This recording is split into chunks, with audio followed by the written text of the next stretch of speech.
அவன் யாருன்னு தெரியும். நீ நம்மளும் சிவாஜி கிருஷ்ணமூர்த்தி மாதிரி அசிங்கமா பேசினா தான் நல்லா இருக்கும்னு நினைக்கிறேன்.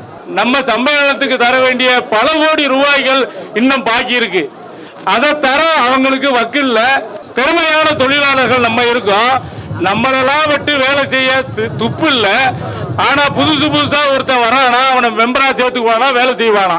இந்த கூட்டத்தை ஏற்படுத்தி கொடுத்த போட்டி சங்கத்தை ஆரம்பிச்ச அந்த கருங்காலிகளுக்கு முதல்ல எங்கள் முதல் வணக்கத்தை தெரிவித்துக் கொள்கிறோம். ஏன்னா அவங்க தான் இந்த கூட்டத்தை ஆரம்பிக்கிறதுக்கு முதல் படியாக அமைஞ்சிருக்காங்க.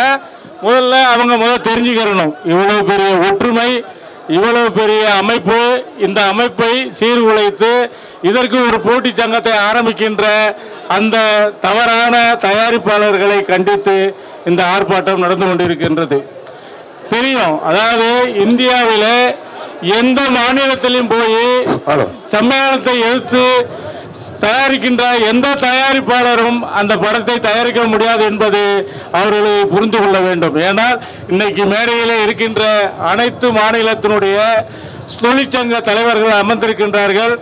அவர்களை மீறி தமிழ் படம் சம்மேளனத்தை எதிர்த்து தமிழ் படம் தயாரிக்கின்ற எந்த ஒரு தயாரிப்பாளரும் தமிழ்நாட்டை தவிர இந்தியாவில் எந்த மொழி எந்த மாநிலத்திலும் போயும் அவர்களால் ஒரு பிரேம கூட எடுக்க முடியாது என்பதை அவர்கள் முதல் நினைவில் வைத்துக் கொள்ள வேண்டும்.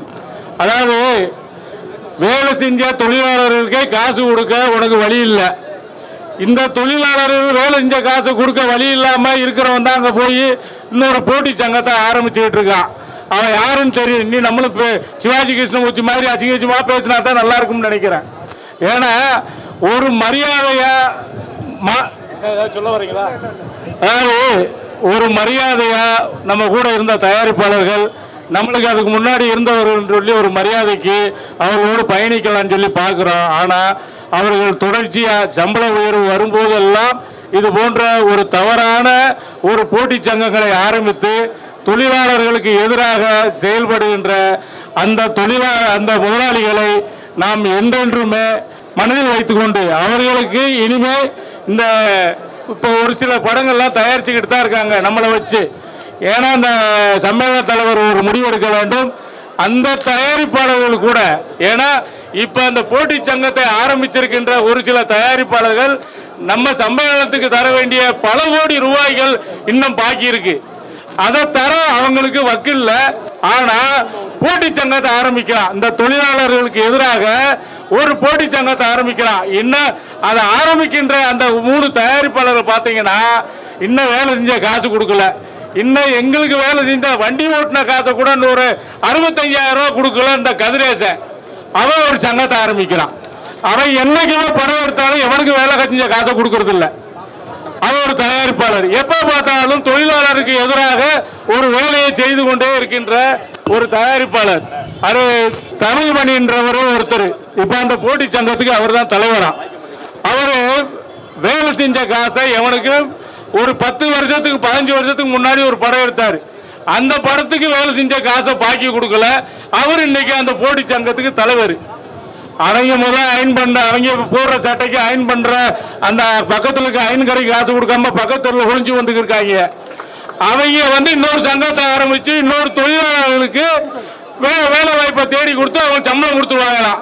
நம்ம வேலை செஞ்சுக்கு இருக்கோம், இவ்வளவு பெரிய ஒரு டெக்னீஷியன், இவ்வளவு பெரிய அமைப்பை வச்சிருக்கோம். இவ்வளவு பெரிய அமைப்புல திறமையான தொழிலாளர்கள் நம்ம இருக்கோம். நம்மளெல்லாம் விட்டு வேலை செய்ய துப்பு இல்லை. ஆனா புதுசா ஒருத்தன் வரானா அவனை மெம்பரா சேர்த்துக்குவானா, வேலை செய்வானா. எந்த வகையில நியாயமா இருக்கும்? முதல்ல சம்மேளனத்துக்கு கொடுக்க வேண்டிய ஒரு 25 கோடி ரூபா பாக்கி இருக்கு. அதை கொடுத்துட்டு நீ சங்கம் ஆரம்பி. நல்ல யோக்கியம் தானே நீ, திறமையான புடிசர் தானே நீ, நல்லா ஆரம்பிச்சு பெரிய தொழிலாளியை வளர்க்க போறவன் தானே நீ. நான் என்ன சொல்றேன், ஏற்கனவே தொழிலாளருக்கு பெப்சி தொழிலாளருக்கு வேலை செஞ்ச காசு பாக்கி இருக்கு. முதல்ல அதை கொடுத்துட்டு வேலையை பாரியா. அதை விட்டு சங்கம் போட்டி சங்கம் ஆரம்பிக்கிறது, சம்மேளனத்துக்கு எதிராக சங்கம் ஆரம்பிக்கிறது, இந்த மாதிரி கருங்காலி வேலைகளை நீ செஞ்சீங்கன்னா இன்னும் நீ பாதி படம் எடுத்திருக்க, இன்னும் பாதி படம் எடுக்க வேண்டியது இருக்கு. அதெல்லாம் நீ முழுசா முடிக்கணும்னா பண்ண முடியாது. சம்மேளனம் ஒத்துழைப்பு கொடுக்காம உன்னால அந்த பாதி படம் கூட உன்னால எடுக்க முடியாது. அது எங்களுக்கு தெரியும். நீ எப்ப பார்த்தாலும் நடிகரை ஏமாத்துறது, நடிகர்கிட்ட அட்வான்ஸ் கொடுத்துட்டு படம் எடுக்கிறது இல்ல. அந்த பஞ்சாயத்து வரும்போது பெப்சிக்கு வர்றேன், ஒரு நடிகருக்கு 3 கோடி ரூபாய் கொடுக்குறேன். அந்த 3 கோடி ரூபாய்க்கு படம் எடுக்க வக்கில்ல, திருப்பி அந்த நடிகர்கிட்ட திருப்பி காசு வாங்கும்போது 15 கோடி ரூபாய் கொடுன்ற அந்த பஞ்சாயத்தை கூட பெப்சி தலைவர் தான் உனக்கு தீர்த்து வச்சாரு. பெப்சி தலைவர் தானே அந்த நடிகர்கிட்ட இருந்து 8 கோடி ரூபாய் வாங்கி கொடுத்தாரு. நீ 3 கோடி ரூபாய் தானே அட்வான்ஸ் கொடுத்த, 8 கோடி ரூபாய் வாங்கி கொடுத்தாரியா? அந்த நன்றி கூட இல்ல உனக்கு. 18 கோடி ரூபாய் நீ கேட்ட, 18 கோடி ரூபாய் 3 கோடி ரூபாய் அந்த ஒரு நடிகருக்கு அட்வான்ஸை கொடுத்துட்டு 18 கோடி ரூபாய் எனக்கு திருப்பி கொடுண்டா, யாரு கொடுப்பா? நீ அந்த நடிகரை கொடுத்த நேரத்துக்கு கொடுத்த டைமுக்கு அவரை வச்சு படம் எடுக்க உனக்கு துப்பு இல்லை. ஏன்னா உன்னை நம்பி வந்த பைனான்ஸுக்கு காசு கொடுக்க மாட்டான். நீ எங்கெல்லாம் ஏமாத்த பைனான்ஸை எப்படி ஏமாத்த மாட்ட? எங்கெல்லாம் வேலை செஞ்ச காசை கொடுக்க மாட்டேன்ற பைனான்ஸுக்காரன் எப்படி ஏமாத்துவ?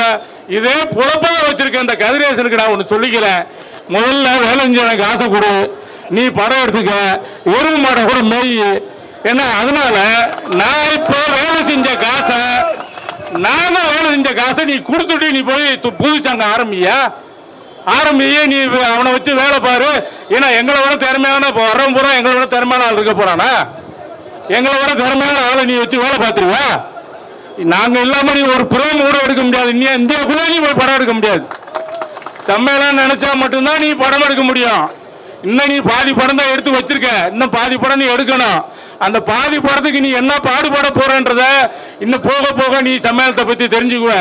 சம்மேளன தலைவரை ஒன்று சொல்றேன், இனிமே இந்த ஏமாத்தி இந்த சின்ன சின்ன முறுதொழி பலர்களை பண்ணிக்கிட்டு இருக்கிற அந்த சம்மேளனத்தை எதிர்க்கின்ற தயாரிப்பாளர்களுக்கு இன்னும் அந்த பாதி படத்தை கூட வேலை செய்யாமல் நிறுத்தணும் தான் உங்களுடைய கொள்கையா இருக்கணும். ஏன்னா அவன் நம்மளை ஏமாத்தி நம்மளை உழைப்ப சுரண்டி நம்மளை அந்த படத்தை எடுத்துக்கிட்டு அவன் இங்கேயும் சங்கம் இங்கேயும் மெம்பரா இருப்பான், அங்கேயும் மெம்பரா இருப்பான். ஆனா செய்யறது பூரா சம்மேளன தொழிலாளிக்கு துரோகத்தனம்.